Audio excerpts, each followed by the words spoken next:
Good morning बेटा। Continuity and differentiability की exercise start की थी हमने, उसके 3 क्वेश्चन ऑलरेडी कंप्लीट हो चुके। तो 5th से स्टार्ट करते हैं और इस क्वेश्चन में चेक करना आपने कि ये कंटिन्यूअस है या नहीं जीरो के ऊपर। चेक इट इज़ कंटिन्यूअस और not at x equal to zero. तो भाई लिमिट तो यहाँ से चेक करनी है आपने। Limit x approach to zero sine 2x by sine 3x।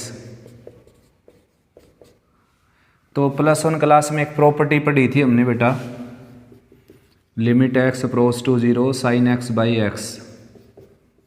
ये क्या होता है 1 के इक्वल, ठीक है ना। ये प्रॉपर्टी है तो ये ध्यान रखना आपने। यहाँ पर अगर x है तो नीचे भी क्या हो x। तो अब मैं क्या कर लेता हूँ, इसको अपर पार्ट को 2x से मल्टीप्लाई डिवाइड कर लेता हूँ प्रॉपर्टी में कन्वर्ट करने के लिए। साइन 2x बाई 2x यानी कि 2x से मैंने डिवाइड किया और 2x से ही मैंने मल्टीप्लाई कर दिया इसको। लोअर पार्ट में क्या करूँगा, 3x से मल्टीप्लाई और 3x से ही डिवाइड, इस तरीके से। अब ये आप कैंसिल कर सकते हो और ये जो 2/3 है ये लिमिट से बाहर आ जाएगा। कांस्टेंट के ऊपर लिमिट अप्लाई होती नहीं। यहाँ पर मैं लिख देता हूँ limit x approach to a k f x। तो ये हो जाएगा k times limit x approach to a और एफ एक्स। इस तरीके से कांस्टेंट जो स्केलर है, नॉन जीरो स्केलर, कोई भी स्केलर है वो बाहर आ जाएगा इससे। और limit x approach to zero sine 2x by 2x और divided by sine 3x by 3x। अब जो है लिमिट जो है वो डिस्ट्रीब्यूट हो जाएगी अपर पार्ट लोअर पार्ट दोनों के साथ। यहाँ लिख देता हूँ मैं limit x approach to a f x by g x. और आप जानते हो g ऑफ a यहाँ पर नॉट इक्वल टू जीरो है ही। तो ये हो जाएगा limit x approach to a f x divided by limit x approach to a g x, इस तरीके से, ठीक है ना। तो ये लिमिट जो है अपर पार्ट के साथ अलग लग जाएगी, लोअर पार्ट के साथ अलग लग जाएगी। Limit x approach to zero sine 2x by 2x whole divided by limit x approach to zero sine 3x by 3x। ये हो गया। अब जो है ये जो प्रॉपर्टी है ये तभी यूज़ होगी जब ये तीनों टर्म एक जैसी होंगी। यहाँ पर x, यहाँ पर x, यहाँ पर भी x। इसमें ऐसा नहीं है, देखो यहाँ 2x, यहाँ 2x, यहाँ ओनली x है। तो क्या करेंगे, 2 से इधर मल्टीप्लाई कर दिया, 2 से इधर। क्योंकि x अगर जीरो को अप्रोच करेगा लगभग उसकी वैल्यू जीरो होगी, तो उसका 2 गुना करने के बाद उसकी वैल्यू भी क्या होगी, लगभग जीरो। यहाँ पर 3x, यहाँ पर 3x, तो यहाँ पर भी क्या हो 3x, तभी काम चलेगा। तो 3 से इधर मल्टीप्लाई, 3 से इधर। अब ये क्या हो जाएगा 1 लिमिट के कारण, और ये भी क्या हो जाएगा 1। तो इसकी लिमिट आ जाएगी बेटा 2/3। अब चेक करने ही इसकी फंक्शन की वैल्यू जीरो के ऊपर। तो f ऑफ जीरो और चेक करना हमने। तो f ऑफ जीरो आ जाएगा, यहाँ पर जीरो पुट किया तो सीधा सीधा 2 दे रखा उन्होंने। तो आपने यहाँ पर लिखना है since limit x approach to zero f x is not equal to f of zero therefore function is not continuous at x equal to zero. Function जो है वो जीरो पर कंटिन्यूअस नहीं होगा, ठीक है ना। क्योंकि इसमें जो लिमिट है इसकी वो f ऑफ a के इक्वल नहीं आई। अगर आ जाती तो फंक्शन कंटिन्यूअस हो जाता। अब 6 का फर्स्ट पार्ट और करवा देता हूँ मैं। 6 का first part,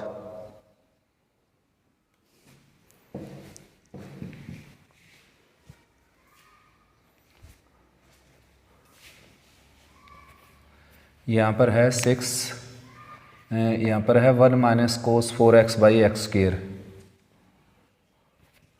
1 minus cos 4x divided by x square. x is not equal to zero पर, और x इक्वल टू जीरो पर है 8 at x equal to zero. ये है 8। तो बस अब चेक करना है कि ये फंक्शन जो है ये कंटिन्यूअस है या नहीं।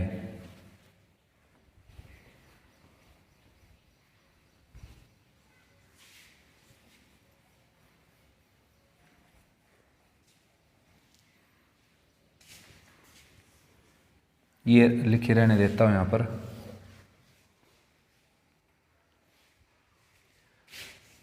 तो भाई लिमिट चेक करते हैं एफ ऑफ ए पर, इसकी तो वैल्यू दे ही रखी उसने, limit x approach to 0 1 minus cos 4x divided by x square. तो फर्स्ट ऑफ ऑल आपने क्या करना है, लिमिट अप्लाई करनी है यहाँ पर 0 यहाँ पर, तो 0/0 फॉर्म बन गया। और ऐसे ही जो मैंने अभी जो क्वेश्चन करवाया उसको भी करके आपने ऐसे ही दिखाना, पहले 0/0। उसके बाद आपने कुछ सोचना है कि कौन सा मेथड लगाए। मैंने 6 मेथड लिखे थे, उनमें से यहाँ पर लगाएंगे ट्रिग्नोमेट्री, लिमिट ट्रिग्नोमेट्री के आइडेंटिटीज़। तो 1 माइनस कोस 4x को मैंने लिखा 2 साइन स्क्वायर और एंगल का हाफ हो जाएगा 2x। यहाँ पर मैंने फार्मूला जो यूज़ किया वो ट्रिग्नोमेट्री का फार्मूला यूज़ किया। ये फार्मूला बहुत ज़्यादा यूज़ होता है इस एक्सरसाइज में, ये वाला 2 साइन स्क्वायर a। ये यही क्यों यूज़ होता है, क्योंकि अपने पास एक प्रॉपर्टी है साइन x/x की, तो इस फार्मूले से साइन निकल कर आता है, इसलिए ये फार्मूला ज़्यादा यूज़ होता है। ऐसे ही एक और फार्मूला यूज़ होगा यहाँ पर साइन 2a का, 2 साइन a कोस a, ये फार्मूला भी यूज़ होगा। सबसे ज़्यादा वो यूज़ होता है ये। एक फार्मूला होता है 1 प्लस कोस का, जो कि होता है 2 कोस के लिए, वो यूज़ नहीं होता क्योंकि उसमें साइन नहीं होता ना। तो ये फार्मूला क्या है, जो भी एंगल होगा ना यहाँ पर राइट में उसका हाफ हो जाएगा एंगल, बस यहाँ पर 2 हमेशा आएगा और यहाँ पर एंगल हाफ हो जाएगा। तो यहाँ पर एंगल है 4x, तो उसका हाफ क्या हो जाएगा 2x, और नीचे क्या है एक्स स्क्वायर। अब इस प्रॉपर्टी पर आ जाओ आप, इस पर मैंने बताया कि ये तीनों टर्म एक जैसी होंगी ना तभी आपका आंसर 1 आएगा ये, और लिमिट होगी 0। लेकिन कई बार है ना यहाँ पर पावर आ जाती है ऐसे, तो भाई यहाँ पर जितनी पावर है उतनी पावर नीचे होनी चाहिए एंगल की। जैसे x है यहाँ पर एंगल, तो नीचे एक्स स्क्वायर होगा तभी 1 आएगा, यहाँ पर भी फिर एक्स स्क्वायर होगा। मतलब कहने की बात ये है कि यहाँ पर जितनी पावर है उतनी पावर इसके यहाँ पर नीचे बढ़ा लेनी है आपने। मान लो 3x है ये, साइन स्क्वायर 3x, तो नीचे क्या बनाना पड़ेगा 9x स्क्वायर। नीचे आपके पास क्या होना चाहिए 9x स्क्वायर। मान लो यहाँ पर साइन क्यूब 3x है, तो नीचे क्या होना चाहिए 27x क्यूब, यानी कि इसका क्यूब हो जाना चाहिए नीचे, ये हो जाना चाहिए विद दिस पावर। बस ये बात ध्यान रखनी है आपने। तो यहाँ पर मेरे पास है 2x, तो नीचे क्या हो जाना चाहिए 2x की पावर 2, यानी कि 4x स्क्वायर की ज़रूरत है मेरे को। x स्क्वायर ऑलरेडी है, 4 से मल्टीप्लाई डिवाइड कर दिया मैंने। अब ये जो 8 है ये बाहर निकल जाएगा, लिमिट x अप्रोच टू 0, 8 बाहर निकल गया, साइन स्क्वायर 2x और divided by 4x cube, 4x square. 4x square को आपने लिखना है 2x का स्क्वायर। अब ये जो साइन स्क्वायर है ना, इसको आप ऐसे भी लिख सकते हैं, पावर अंदर जाएगी तो 2x के ऊपर नहीं लगेगी, केवल साइन के ऊपर लगेगी, तो ऐसे लिख सकते हो आप इसको। अब देखो एक प्रॉपर्टी पढ़ी होगी आपने सर्ड्स एंड एक्सपोनेंट में, a/b की पावर सारे की पावर n हो जाएगी। तो इसी तरीके से मैंने इसको कर दिया, limit x approach to 0 sine 2x/2x, उसकी पावर क्या है 2। अब आप जानते हो लिमिट जो है वो पावर के अंदर चली जाती है, +1 क्लास में पढ़ चुके हैं आप। ये है जैसे फंक्शन की पावर n है, तो लिमिट जो है वो इसके अंदर चली जाएगी, limit x approach to a और f(x) की पावर n, ये अंदर चलेगी। तो भाई ये लिमिट इसके अंदर चली जाएगी, limit x approach to 0 sine 2x/2x, और इसके अंदर चली गई लिमिट। अब ये देखो ये 2x, तो ये भी 2x होगा तभी आंसर आएगा, तो 2 से इधर मल्टीप्लाई, 2 से इधर। अब ये अंदर वाले की वैल्यू क्या होगी 1, और 1 का स्क्वायर क्या हो गया 1, और बाहर लिखा हुआ 8। अब इसकी f(0) पर वैल्यू उसने दे रखी है 8 के इक्वली, f(0) है 8, तो आपने लिखना है since limit x approach to a, यानी कि 0 f x is equal to f of 0, ये भी बता दीजिए दोनों कितनी है 8। Therefore function is continuous at x equal to 0, 0 पर फंक्शन आपका कंटिन्यूअस हो जाएगा। ठीक है ना, आए समझ।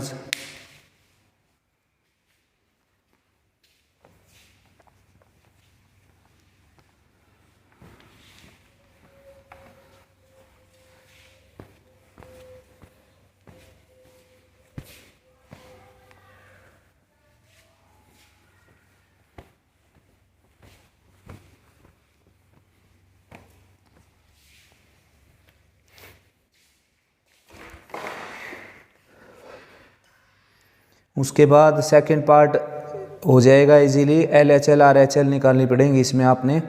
LHL ऊपर वाले के लिए है और RHL नीचे वाले के लिए। स्टेटमेंट पढ़ सकते हो, करवाएं, करवा दे थर्ड, तो थर्ड करवा देते हैं। देखो x cos 1/x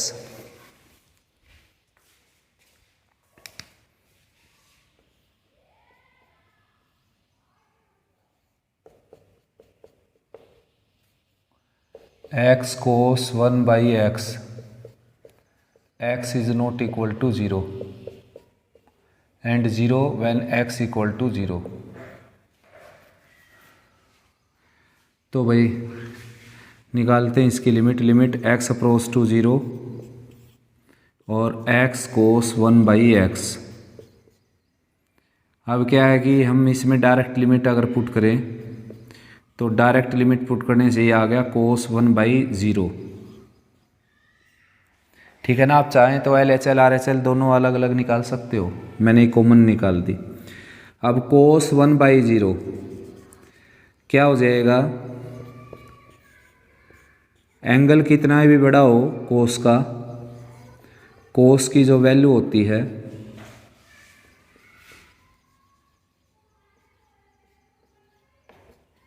वो केवल -1 + 1 के बीच में होती है। मतलब क्या है, इनफाइनाइट एंगल है।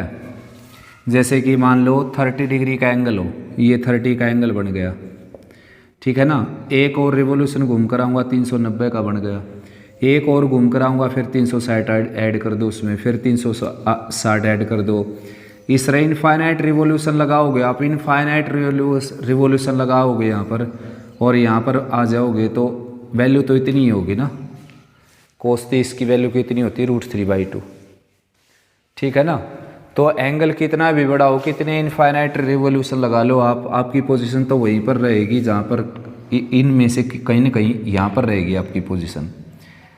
ज़रूरी नहीं यहाँ पर भी हो सकती है, यहाँ पर हो सकती है, यहाँ पर कहीं पर भी हो सकती है। तो इस पूरे सर्कल के ऊपर cos की वैल्यू -1 + 1 के बीच में रहती है, इंक्लूडिंग बोथ -1 एंड +1। अब 0 को किसी फाइनाइट नंबर से मल्टीप्लाई करोगे तो क्या आएगा, 0 ही आएगा। और f ऑफ 0 भी क्या दे रखा है उसने, 0।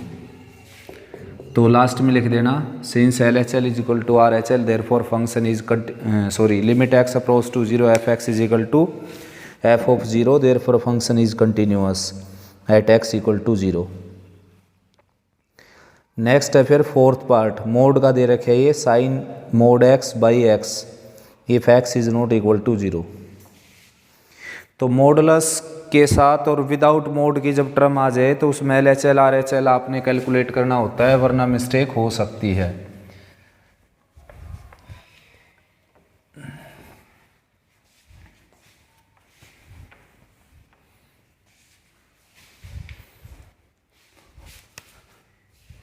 सिक्स्थ का कौन सा है ये, फोर्थ पार्ट है ये। देखो फंक्शन दे रखे आपका sine mod x divided by x is not equal to 0 और यहाँ पर क्या है 1 x इक्वल टू 0। तो भाई LHL RHL दोनों निकालनी पड़ेंगी इसमें आपने, क्योंकि ऐसे क्वेश्चन में LHL RHL डिफरेंट होने के केसेस बढ़ जाते हैं। तो मैं इसमें पहले LHL निकालता हूँ, क्योंकि LHL इसकी -1 आने वाली है। देखो फिर RHL निकालने की ज़रूरत नहीं पड़ेगी मेरे को। Limit x approaching to 0 from negative side, sine x within mod divided by x. अब आपने यहाँ पर सब्स्टिट्यूशन यूज़ करना, देखो क्यों, क्योंकि अगर मैं यहाँ पर जीरो पुट करता हूँ तो 0/0 फॉर्म बन गई ये। तो 0/0 फॉर्म बन जाए तो सब्स्टिट्यूशन लगा सकते हो, फैक्टराइजेशन, प्रॉपर्टीज़, एल हॉस्पिटल, ठीक है ना, रैशनलाइजिंग, बाइनोमियल एक्सपेंशन, 6 मेथड है अपने पास। तो LHL में सब्स्टिट्यूशन ही यूज़ करते हैं हम, LHL RHL निकालते समय। सब्स्टिट्यूशन में क्या करना, हर एक क्वेश्चन में ऐसे लिखना आपने, जो भी लिमिट दे रखी है, और ये जो साइन है वो यहाँ लगा देना है, और यहाँ पर H लिख देना अपनी मर्जी से, मतलब एक दूसरा वेरिएबल, यहाँ इक्वल का साइन लगा दो।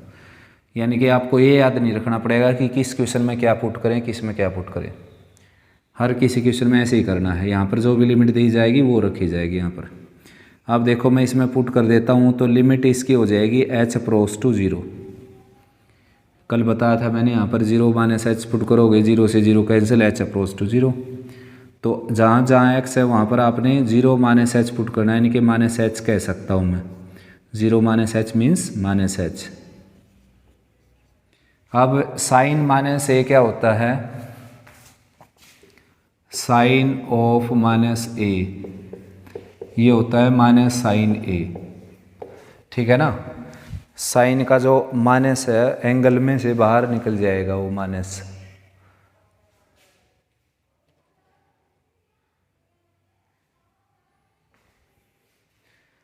तो इसका माइनस यहाँ निकल गया, यहाँ पर ये आ गया limit h approach to 0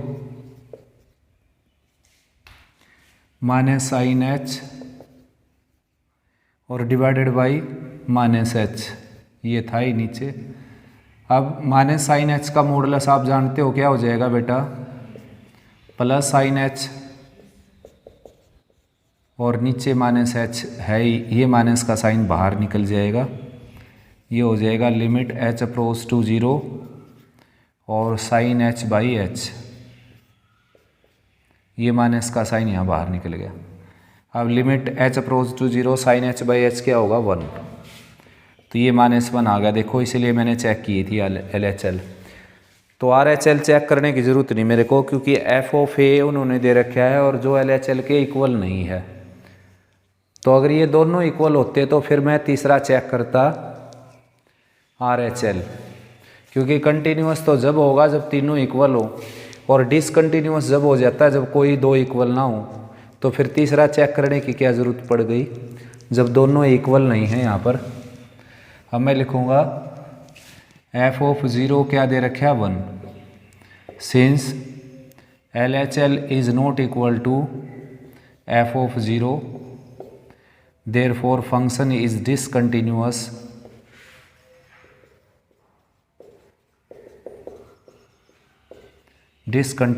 eight x equal to 0। कौन सी डिसकंटिन्यूटी है ये, किस काइंड की डिसकंटिन्यूटी है ये, फर्स्ट काइंड की।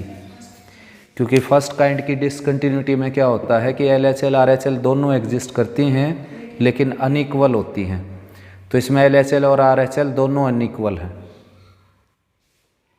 वैसे मैंने RHL निकाल ली नहीं इसमें। अब जो 7th क्वेश्चन है वो बिल्कुल 6 के थर्ड जैसा है। आप x - a को अगर t पुट करेंगे ना तो स्टेटमेंट यही बन जाएगी, t cos 1/t t equal to 0, यही स्टेटमेंट है सेम टू सेम। तो ये फंक्शन भी क्या है, कंटिन्यूअस, बिल्कुल सेम है 6 के थर्ड जैसा।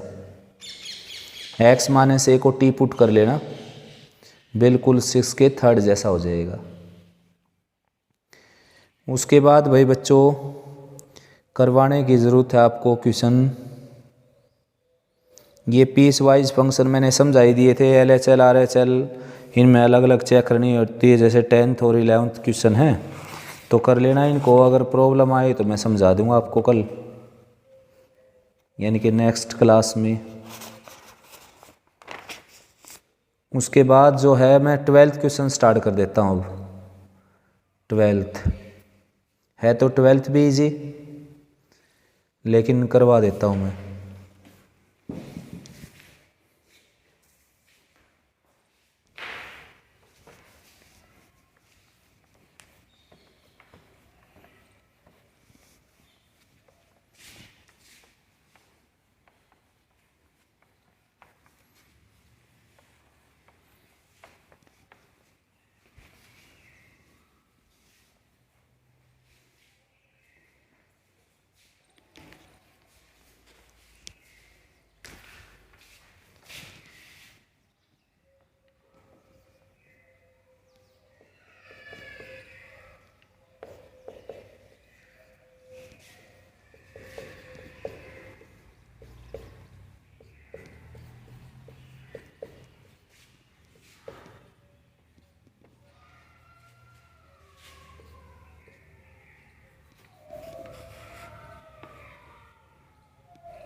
2 भी है ना।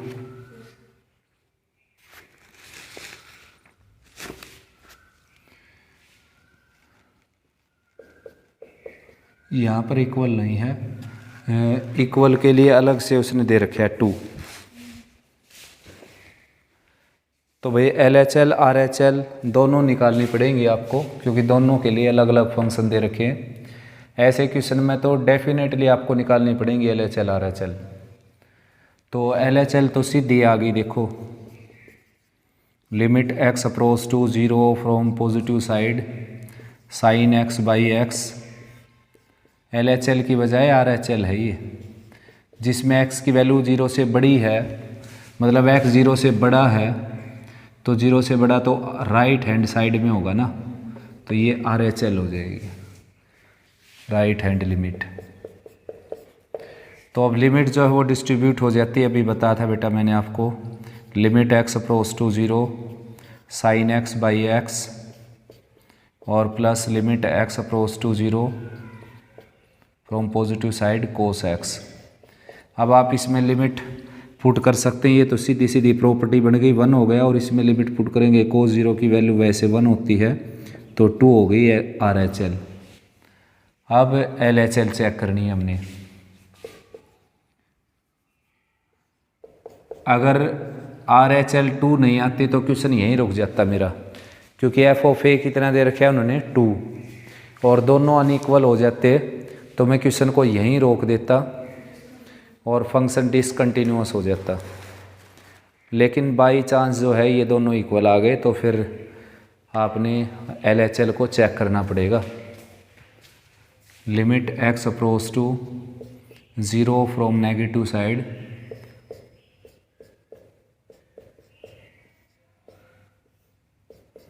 अब जो है लिमिट पुट करनी है आपने। तो जैसे ही मैंने लिमिट पुट की यहाँ पर 0, ये हो गया 1 - 1 0, ये भी 0, यानी कि 0/0 फॉर्म आ गई। तो जो ही 0/0 फॉर्म आ जाए तो वो जो 6 मेथड मैंने बताए थे उनमें से कोई आपने यूज़ करना है। तो इसमें हिंट आपको मिल ही गया होगा कि क्या यूज़ करना है, रैशनलाइजिंग, है ना। इस तरह के केस में रैशनलाइजिंग वाला यूज़ करते हैं हम, रैशनलाइजिंग। तो रैशनलाइज कर दिया इसको हमने 4 एज इट इज़, और ये हो जाएगा 1 - 1 - x under the root by x, और 1 + 1 - x और 1 + 1 - x। न्यूमरेटर से रैशनलाइज कर दिया, डिनोमिनेटर से भी होता है, न्यूमरेटर से भी होता है। a + ba - b की अलजेब्रिक प्रॉपर्टी यूज़ करें अगर हम, तो ये आ जाएगा 4 एज इट इज़। 4 को बेशक से आप बाहर निकाल सकते हो, ये आ जाएगा a² - b², ये a² हो गया -b², और डिवीज़न में है x × 1 + 1 - x under the root. अब माइनस का साइन अंदर जाएगा तो 1 से -1 कैंसिल हो गया, प्लस x बच गया, प्लस x से प्लस x कैंसिल हो गया। लिमिट x अप्रोच टू 0, और यहाँ पर बच गया, मैं लिख देता हूँ इसको एक बार, x / x × 1 + 1 - x। ये बच गया 1 से -1 कैंसिल होने के बाद, x से x कैंसिल हो गया। अब आप इसमें लिमिट पुट कर सकते हो, यहाँ पर 0 पुट किया तो ये 1 + 1 2 हो गया, यानी कि 4/2 कितना आ गया 2। अब f(0) आपने चेक करना है, क्या दे रखा है, f(0) भी 2 दे रखा है। तो यहाँ लिखेंगे since LHL = RHL = f(0), therefore function is continuous at x = 0, ऐसा लिख देना नीचे, ठीक है ना।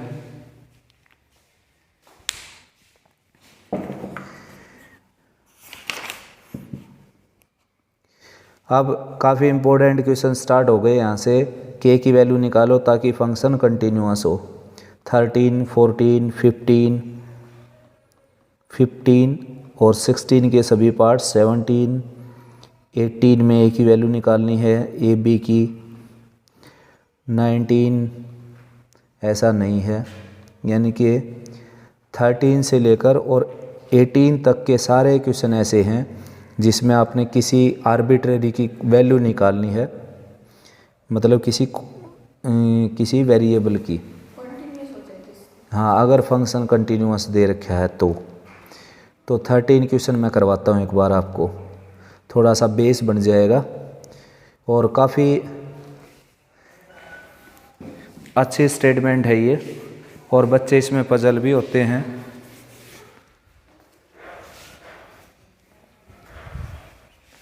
बच्चे क्या, कई बार तो टीचर भी गलती कर जाते हैं इसमें, तो मैं बताऊंगा क्या बात है वो। एक बार ये क्वेश्चन पूरा करवा देता हूँ मैं, फिर बताता हूँ बेटा आपको क्या बात है वो।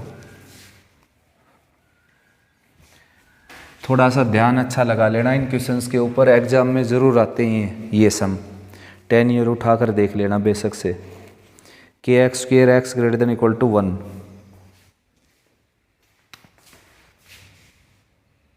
कौन सा सम है ये? 13।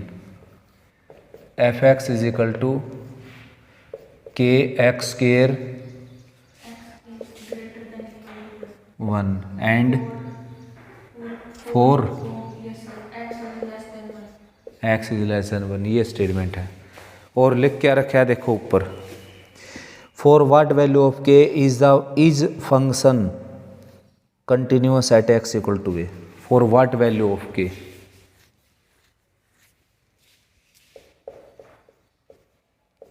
फॉर व्हाट वैल्यू ऑफ के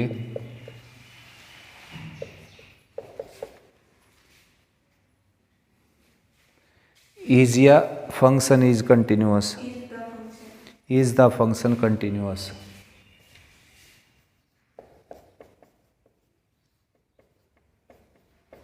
continuous at x equal to 1। तो क्या है इस लाइन का मीनिंग, पढ़कर सुनाओ एक बार।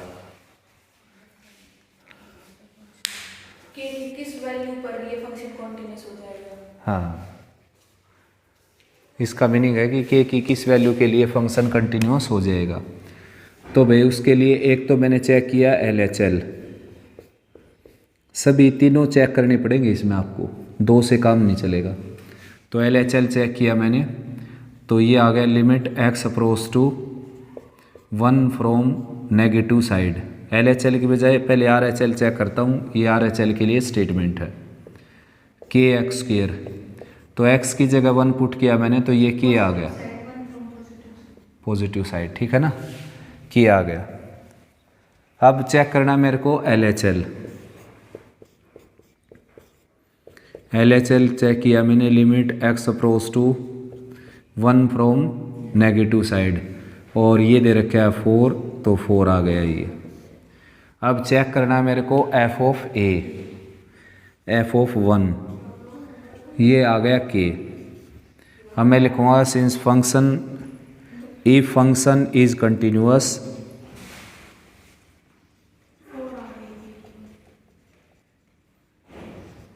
Then LHL equal to RHL equal to f of a।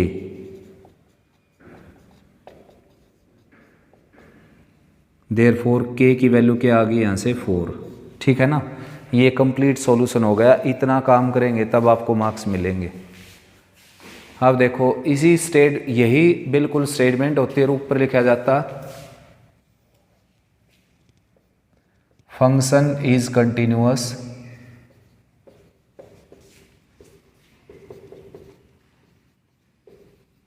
Eight x equal to 1, then find value of के। इन दोनों स्टेटमेंट में क्या डिफरेंस है ये आप जानते होंगे। हाँ, बस यही वो बात है जिसमें लगभग बहुत सारे गलती कर जाते हैं, ठीक है ना। तो इसमें ये कह रखा है कि फंक्शन कंटिन्यूअस हमने दे दिया, आप टेंशन मत लो, कंटिन्यूअस है ये, आपका काम है केवल के की वैल्यू निकालना।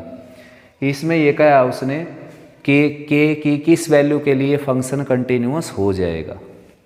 अब तुम कहोगे तो एक ही बात तो हुई, के की वैल्यू तो सेम ही आई दोनों जगह से, तो यहाँ पर एक डिफरेंस तो इसमें ये है, इसमें तीनों टर्म निकालने की ज़रूरत नहीं पड़ेगी आपको, तीनों टर्म निकालने की ज़रूरत नहीं पड़ेगी, कोई दो निकाल कर काम चल जाएगा आपका। जैसे एफ ऑफ 1 निकाल दिया मैंने, के आ गया, एफ ऑफ 1 इसमें निकलेगा जिसमें इक्वल का साइन होगा। और एल एच एल निकाल दी मैंने, limit x approach to 1 f x, ये कितनी आ गई, 4 आ गई। Since function is continuous at x equal to 1, therefore k equal to 4, f of 1 equal to L H L, hence k equal to 4। तो एक तो इन दोनों स्टेटमेंट में डिफरेंस आपके सामने है बोर्ड पर। चलो ये क्वेश्चन काफ़ी इजी था, इसमें L H L, R H L और एफ ऑफ ए तीनों निकालना कोई बड़ा काम नहीं है, आसानी से निकल गए। लेकिन कोई क्वेश्चन ऐसे भी होते हैं जिसमें इसमें टाइम लग जाएगा निकालते समय, कैलकुलेट करते समय। तो इस क्वेश्चन में क्या फ़ायदा होता है, इसमें आप केवल वो दो वैल्यू इक्वल रख दो जिनसे के की वैल्यू आती हो, तीनों वैल्यू निकालने की ज़रूरत नहीं है आपको, ठीक है ना, L H L, R H L और एफ ऑफ ए, क्योंकि वैल्यू तो दो ही से आ जाएगी, उसमें भी तो दो ही से आई है।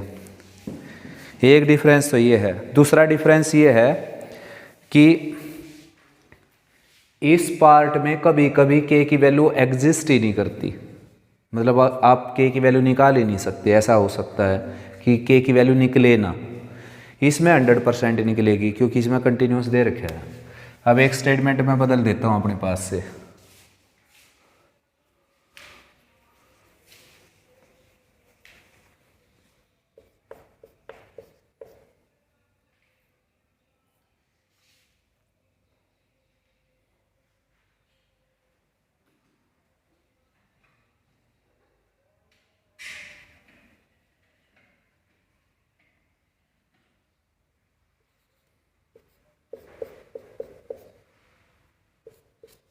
देखो ये स्टेटमेंट है, अब की बार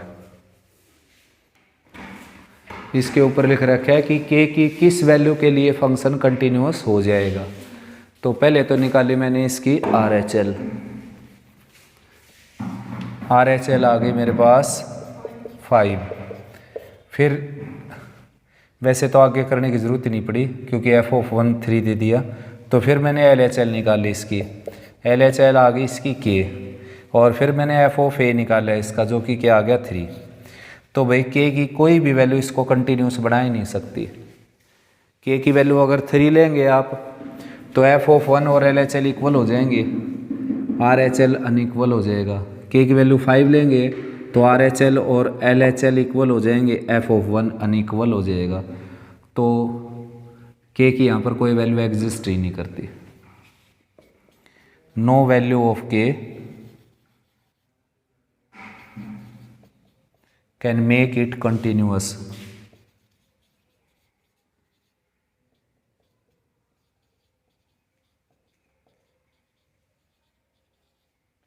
कहीं यहाँ पर भी कैन नोट लिख दो, डबल नेगेशन हो जाएगा, है ना।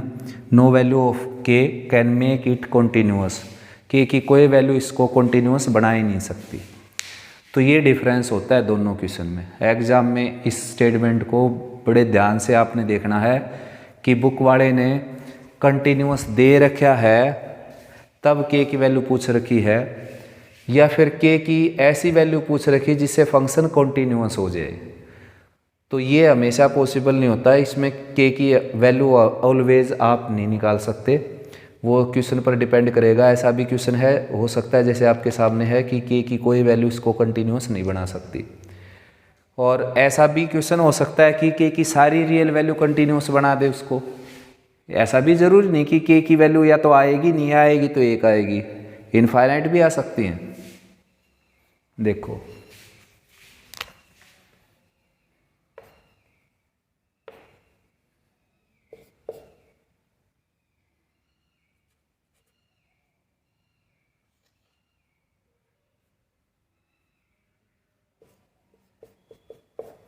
ये क्वेश्चन देखो आप, एल एच एल कितना हो गया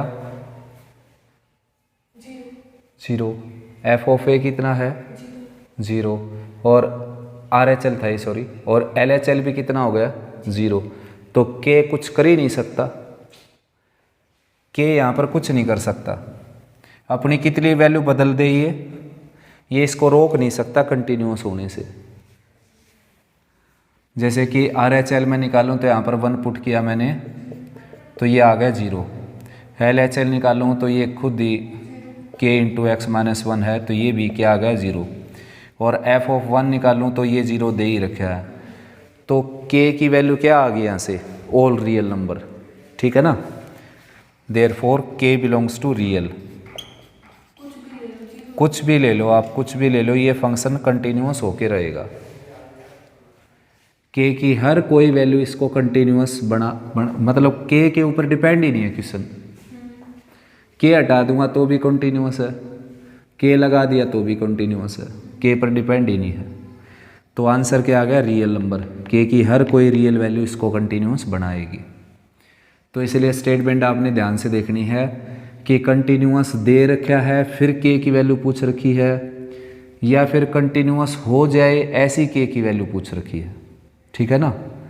अगर कंटिन्यूअस हो जाए ऐसी के की वैल्यू पूछ रखी हो तो आंसर क्या आ सकता है, 1 भी आ सकता है, 2 भी आ सकते हैं, इनफाइनाइट भी आ सकते हैं, और 1 भी ना आए ऐसा भी हो सकता है। क्योंकि ऐसा भी हो सकता है कि के की कोई वैल्यू इसको कंटिन्यूअस ना बना पाए। और इसमें जो है अगर फंक्शन कंटिन्यूअस दे रखा है तो के की वैल्यू डेफिनेटली आएगी, चाहे 1 आए और चाहे इनफाइनाइट आए, ठीक है ना। ये ध्यान रखना बस इनमें, और काफ़ी बड़ी बात है नहीं। अब मैं समझा देता हूँ बेटा आपको क्वेश्चन नंबर 14 तो बिल्कुल ईजी है। देखो 0 पुट करने से एल एच एल आ गई 2k, एफ ऑफ 0 भी 2k आ गया, आर एच एल आ गई 4, तो 2k is equal to 4k की वैल्यू क्या आ गई, 2 आ गई। लेकिन क्वेश्चन समझाने का है भाई, क्योंकि आगे एक बात और लिख ली इसने, also write whether the function is continuous at x equal to 1। तो ये समझाना पड़ेगा मेरे को, करवा देता हूँ 14 सम।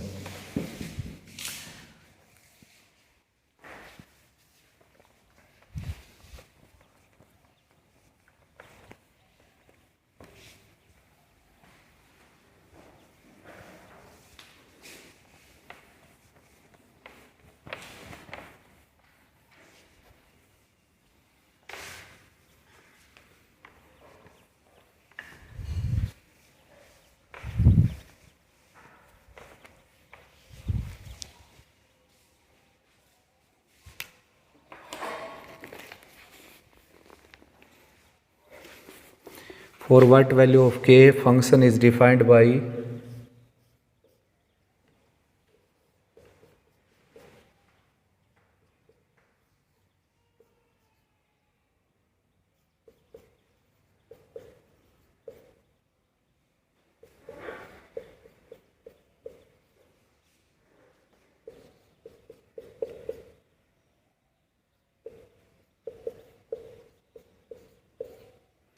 continuous at x equal to 0. For what value of k is the function defined by continuous at x equal to 0। यानी कि इसमें ये कह रखा है कि कंटिन्यूअस नहीं बताते हम ये कंटिन्यूअस है या नहीं। आपने चेक करना है कि k की किस वैल्यू के लिए फंक्शन कंटिन्यूअस हो जाएगा। तो एल एच एल निकाल देता हूँ मैं, limit x approach to 0 from negative side k into x square plus 2। तो यहाँ पर मैंने 0 पुट किया, ये आ गया 2k। फिर आर एच एल निकाल देता हूँ मैं इसमें, limit x approach to 0 from positive side 3x plus 1। ये कितना आ गया, ये तो 1 आ गया है ना। 0 पर चेक, 0 पर है, 0 पर ही चेक करना है।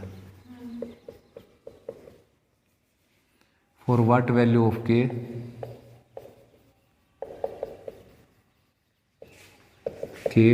Is function continuous at x equal to 0, यही है ना। तो फिर मैंने निकालना है एफ ऑफ 0। एफ ऑफ 0 भी कितना आ गया, 2k आ गया। यहाँ 0 रखा तो यहाँ रखेंगे ना। इफ फंक्शन इज कंटिन्यूअस, अगर फंक्शन कंटिन्यूअस है then L H L equal to R H L equal to f of A.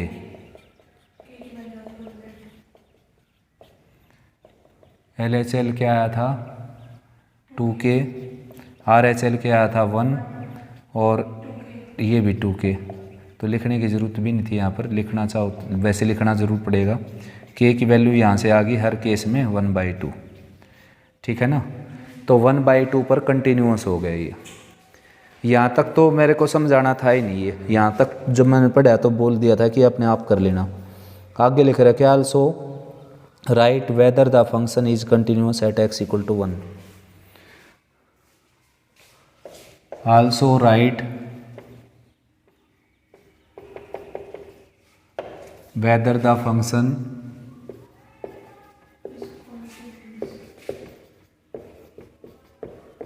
is continuous at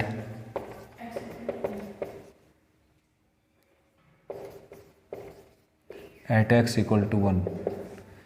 तो ये आपने देखना। देखो LHL निकालते समय हम क्या करते हैं, कौन से स्टेटमेंट उठाते हैं जिसमें x की वैल्यू लिमिट से छोटी हो, ये उठाते हैं।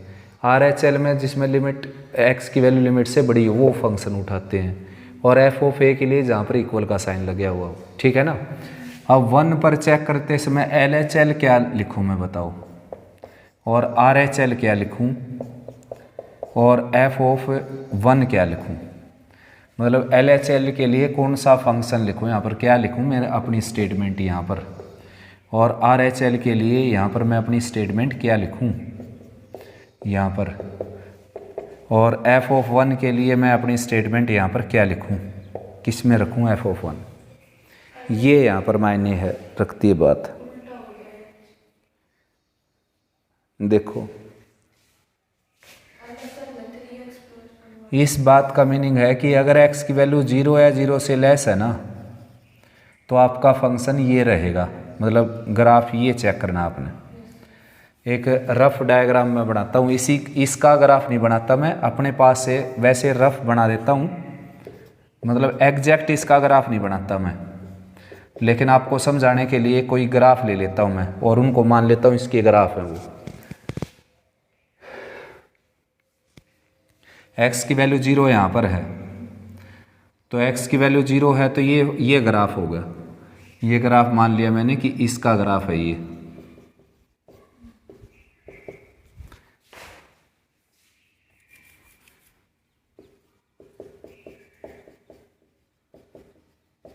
ठीक है ना, ये ग्राफ इसका हो गया।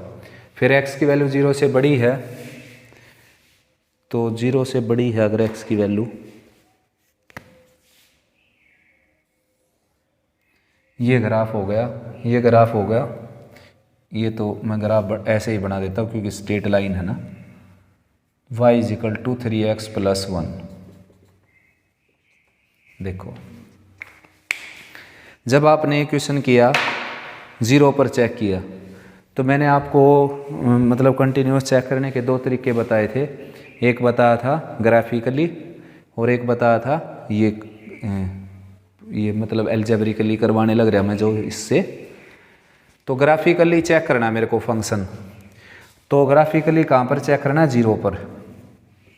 तो कैसे चेक करते हैं, 0 से थोड़ा सा इस साइड LHL निकलती है, जस्ट इसके नज़दीक, मतलब इतना नज़दीक कोई डिफरेंस नहीं बता सकता, और थोड़ा सा इससे ऊपर चेक होता है और फिर 0 पर चेक होता है। अगर यहाँ पर कनेक्ट है ना फंक्शन तो ये कंटिन्यूअस हो गया। तो 0 पर जब आपने चेक किया तो थोड़ा सा इधर चेक किया, थोड़ा सा इधर चेक किया, यही किया ना, थोड़ा सा इधर चेक किया तो किसका ग्राफ हो, ये ग्राफ चेक किया, थोड़ा सा इधर चेक किया यानी कि LHL, तो इधर चेक किया तो ये ग्राफ चेक किया ना आपने, टूटा हुआ है नहीं, तो इस ग्राफ की इक्वेशन कौन है ये, तो इसलिए तो LHL के लिए ये स्टेटमेंट लिखी मैंने।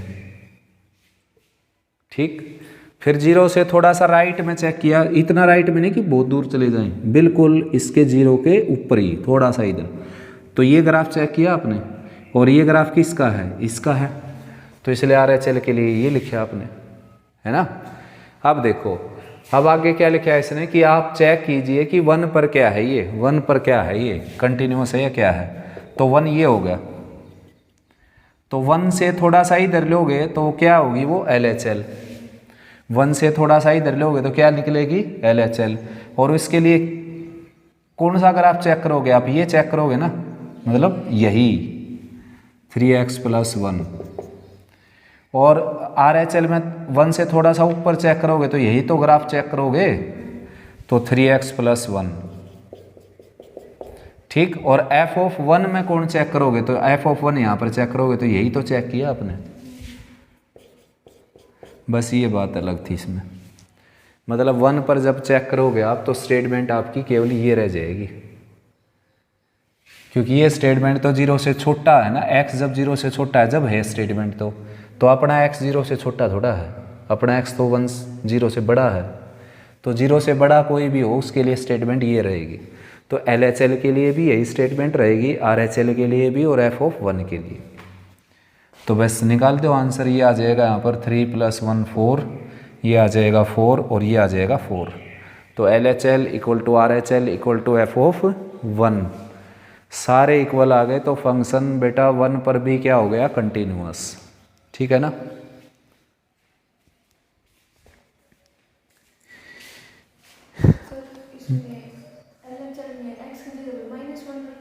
नहीं, माइनस कभी नहीं रखा जाता, इस माइनस का मीनिंग है डायरेक्शन केवल, मतलब x जो है वो नेगेटिव साइड से 1 को अप्रोच करने लग रहा है, नेगेटिव साइड से, मतलब इसकी लेफ्ट साइड से। अब जरूर नहीं लेफ्ट साइड में नेगेटिव है, यहाँ तक तो पॉजिटिव होंगे, आगे नेगेटिव, तो नेगेटिव साइड से इसको अप्रोच करने लग रहा है, लेकिन x की वैल्यू है कितनी, नियरली 1। मतलब x अप्रोच टू 1 का मीनिंग है कि x की जो वैल्यू है ना, इसका मीनिंग x की जो वैल्यू है ना वो लगभग 1 है, लेकिन लेफ्ट साइड में है थोड़ी सी। तो लेफ्ट साइड में तो है कितनी है, ये है, शाम तक लगे रहो 9 लिखने में। मतलब x की जो वैल्यू है और 1 में कोई डिफरेंस बता ही नहीं सकता, कोई दुनिया में ऐसा इंस्ट्रूमेंट बनाया नहीं है आज तक जो इनका डिफरेंस बता सके, ठीक है ना। इसलिए ग्रीक जो मैथमेटिशियन है उन्होंने इस डिफरेंस को एप्सिलॉन से डिनोट कर रखा है। एप्सिलॉन ग्रीक में जो लेटर होता है उसका मीनिंग वो मानते हैं कि वो लगभग 0 के बराबर होता है, एप्सिलॉन। तो x approach to 1 from negative side का मीनिंग है x की वैल्यू 1 के बहुत ज़्यादा नज़दीक है, लेकिन लेफ्ट साइड में है थोड़ी सी, तो लेफ्ट साइड में तो इतनी होगी भाई, नेगेटिव तो होगी।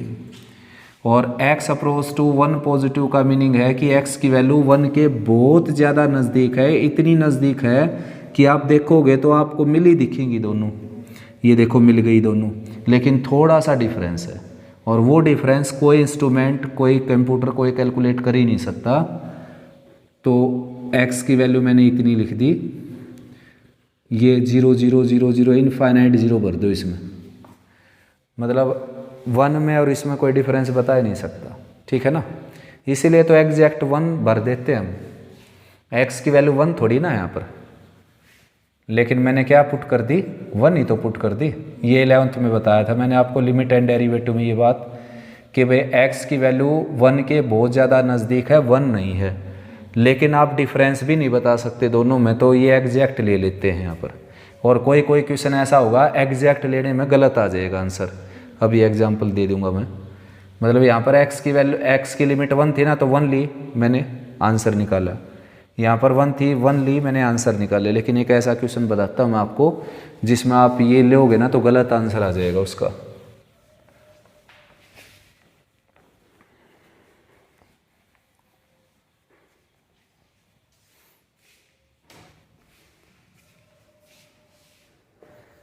f of x is equal to 1 minus x at x equal to 1, ये है देखो। LHL लेता हूँ मैं इसमें, limit x approach to 1 from negative side. तो इसका मीनिंग क्या है, x की वैल्यू लगभग क्या है, 1 के नज़दीक, लेकिन लेफ्ट साइड में पड़ी है। तो लेफ्ट साइड में पड़ी है तो इतनी होगी ना, इतनी होगी। अब एक में से माइनस करूँगा तो क्या बचेगा, इनफाइनाइट 0 भर दो और फिर उसका रूट, तो लगभग क्या बच गया। इसको आप 0 लिख दोगे तो कोई गलत नहीं होगा। वैसे बोलते हैं कि मैथमेटिक्स में जो रिजल्ट होते हैं वो एग्जैक्ट होते हैं, वो बदलते नहीं कभी भी। बाकी सब्जेक्ट में बदल जाते हैं लेकिन मैथमेटिक्स में नहीं बदलते। लेकिन इतना तो आपने भी मैथमेटिक्स में ही बदलना पड़ेगा, क्योंकि ये वैल्यू, इसका जो रूट निकलेगा ना, वो जीरो के बहुत ज़्यादा नज़दीक निकलेगा, तो उसको जीरो लेकर कैलकुलेशन फॉरवर्ड कर देते हैं, ठीक है ना। अब इन्होंने जो है लास्ट में अगर ये जीरो लिया तो शुरू में ये क्या भर देते हैं, फिर शुरू में ही 1 भर देते हैं, उससे भी तो जीरो आ गया, है ना। दोनों तरीक़ों से सेम आंसर आया LHL में। RHL में देखते हैं, limit x approach to 1 from positive side 1 minus x. अब x की वैल्यू अगर मैं एग्जैक्ट 1 रखूं तो क्या आ गया, ये 0 आ गया, लेकिन एग्जैक्ट 1 तो होती ही नहीं, वैसे भर देते हैं हम अप्रोक्सीमेशन लेकर। x की वैल्यू क्या है, 1 से थोड़ी सी बड़ी है, मतलब x की वैल्यू 1 के नियरेस्ट है, लेकिन है कहाँ पर, राइट में। तो राइट में तो थोड़ी सी तो बड़ी होगी, चाहे वो कितनी बड़ी क्यों ना हो। इनफाइनाइट 0 भर दो आप इसमें भले ही, लेकिन 1 से थोड़ी सी तो बड़ी क्वांटिटी है, और 1 से थोड़ी सी बड़ी क्वांटिटी है तो ये सब्ट्रैक्ट होकर क्या आ गया, नेगेटिव, नेगेटिव आ गया। और नेगेटिव का तो रूट क्या होता है, इमेजिनरी होता है नेगेटिव का रूट, तो ये वैल्यू इमेजिनरी आ गई, और आप सीधा 1 पुट करेंगे तो 0 आएगी। तो इसलिए ये फंक्शन 1 पर डिसकंटिन्यूअस है। इसमें LHL तो निकालनी पड़ेगी इसी तरीके से, और RHL इस तरीके से निकालनी पड़ेगी आपने। ये भर के नहीं दिखाना, आपने सीधा लिखना है doesn't belongs to real when x approach to 1 from positive side, ठीक है ना, इमेजिनरी हो जाएगा ये। तो भाई बच्चों आज की क्लास में इतना ही, कल कंटिन्यू करते हैं बेटा। यहाँ तक अच्छे से रिवाइज करो।